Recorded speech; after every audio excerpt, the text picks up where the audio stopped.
गंगोत्री धाम का इतिहास। हिंदुओं के प्रचलित पौराणिक कथाओं के अनुसार भगवान श्री रामचंद्र के पूर्वज रघुकुल के राजा भगीरथी ने अपने पूर्वजों को उनके किए गए पापों से भी मुक्त कराने के लिए एक पवित्र शिलाखंड पर ध्यान लगाकर भगवान शिव की कठोर तपस्या की थी।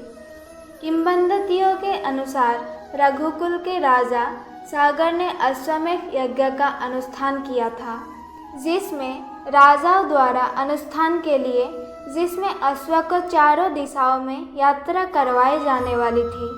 राजा सागर द्वारा जिस घोड़े को यज्ञ के लिए यात्रा करवाई जाने वाली थी, उसे अपने साथ लेकर राजा सागर के 60,000 पुत्र और उनकी दूसरी रानी केसानी का पुत्र अस्मजा पृथ्वी के चारों ओर निर्बाध यात्रा कर रहे थे। उस समय इंद्र देवता को ऐसा लगा कि यदि राजा सागर का यह यज्ञ सफल हो गया तो वह अपना सिंहासन खो देंगे। इसीलिए उन्होंने उनका यज्ञ भंग करने के लिए उस घोड़े को चुरा लिया और उसे महर्षि कपिल के आश्रम में ले जाकर बांध दिया। उस समय महर्षि कपिल कठोर ध्यान में लगे हुए थे।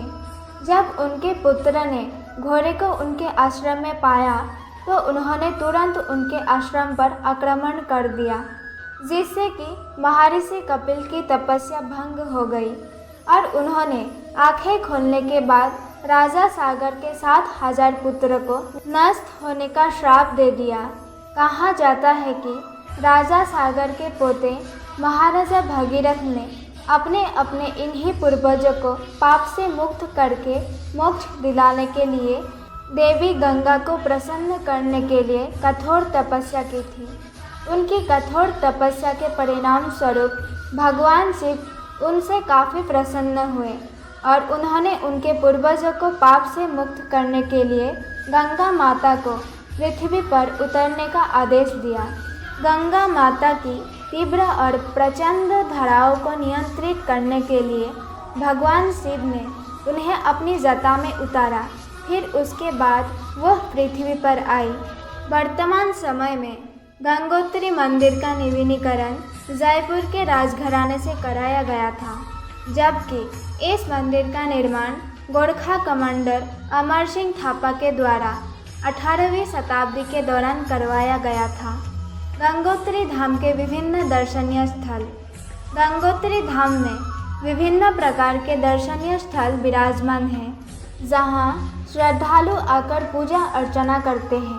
साथ ही साथ इस धाम में कई कुंड भी बनाए गए हैं। गंगा मंदिर।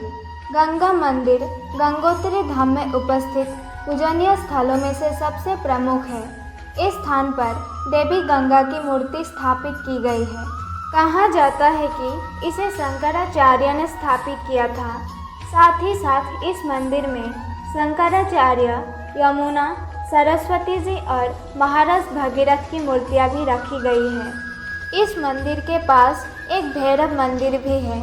इसके अलावा यहाँ पर 3 कुंड भी है, जिनका नाम सूर्य कुंड, विष्णु कुंड, ब्रह्म कुंड है। भगीरथ शिला। गंगा मंदिर के पास से एक शिला भी है, जिसे भागीरथ शिला के नाम से जाना जाता है और इसकी पूजा भी की जाती है।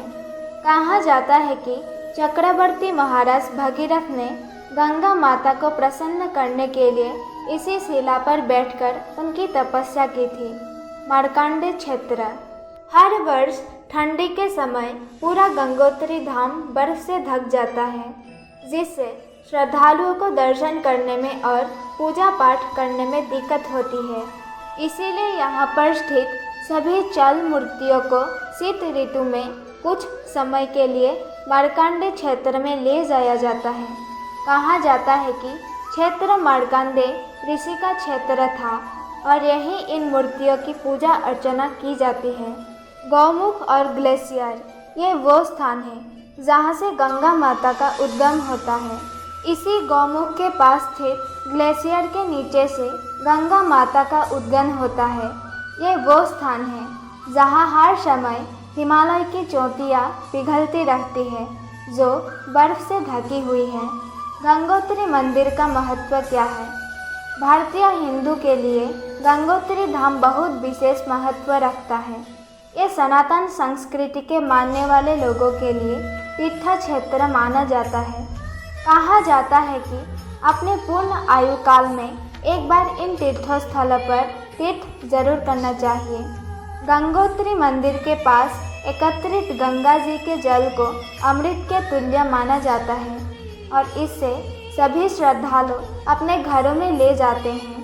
कहा जाता है कि इसी गंगोत्री धाम में महाभारत युद्ध के दौरान पांडवों ने अपने हाथों से अपने पूर्वज और रिश्तेदारों की हत्या का प्रायश्चित करने के लिए देव यज्ञ किया था।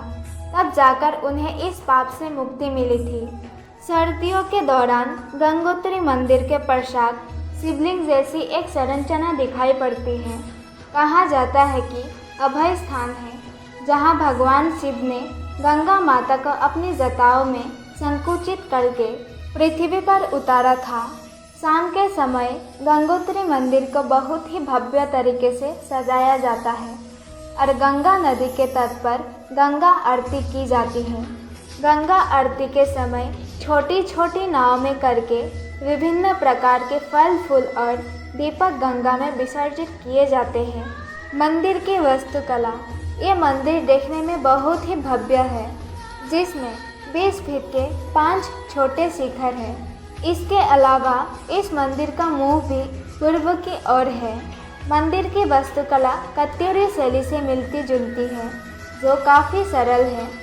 दोस्तों, हमने आप लोगों को गंगोत्री धाम से संबंधित बहुत सारी जानकारियाँ उपलब्ध कराई। उम्मीद करती हूँ ये जानकारी आपको पसंद आई होगी। अगर आप लोगों को गंगोत्री धाम के इतिहास जानकर अच्छा लगा तो हमें कमेंट करके ज़रूर बताएं और दोस्तों को भी शेयर ज़रूर करें। धन्यवाद।